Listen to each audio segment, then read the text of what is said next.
So I'll be very brief. Work package 6 is titled, I'll extend if you don't mind.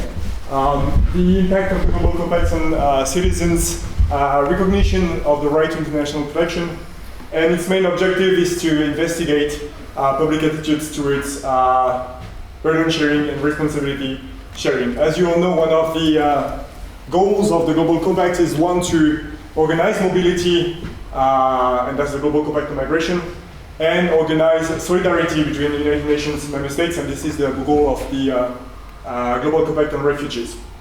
For the last one I mentioned, so the Global Compact provides a framework for burden sharing and responsibility sharing of unevenly distributed refugee movements.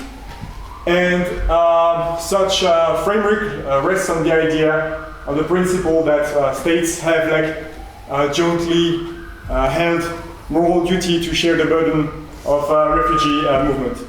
So one of the objectives, the main objective of this work package is to see whether people think that they too hold a moral duty to protect and therefore to share the burden of refugee movement.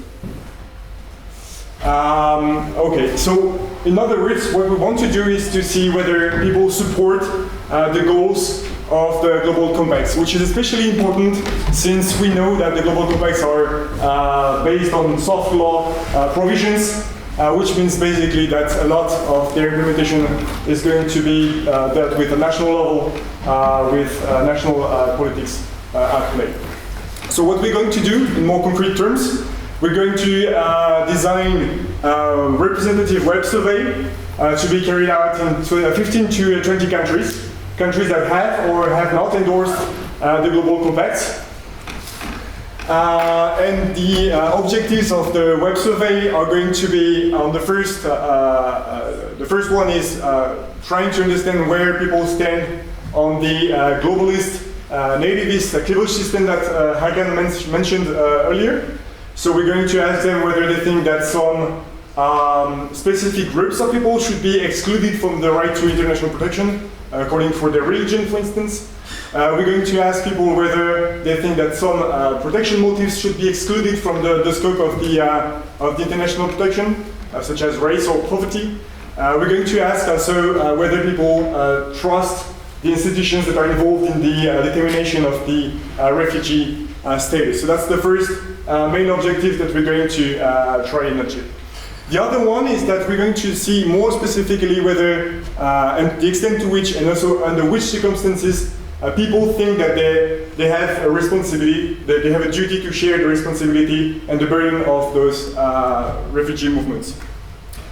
Going a bit deeper into this objective, we also want to see what people's policy preferences are.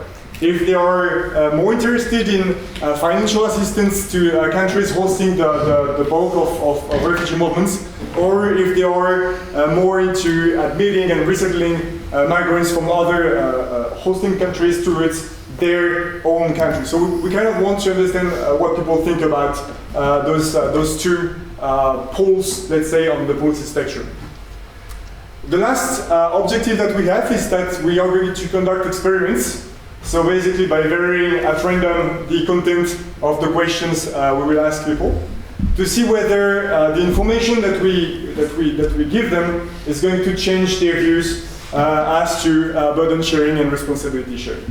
So this is what Work Package 6 is going to be about. Thank you.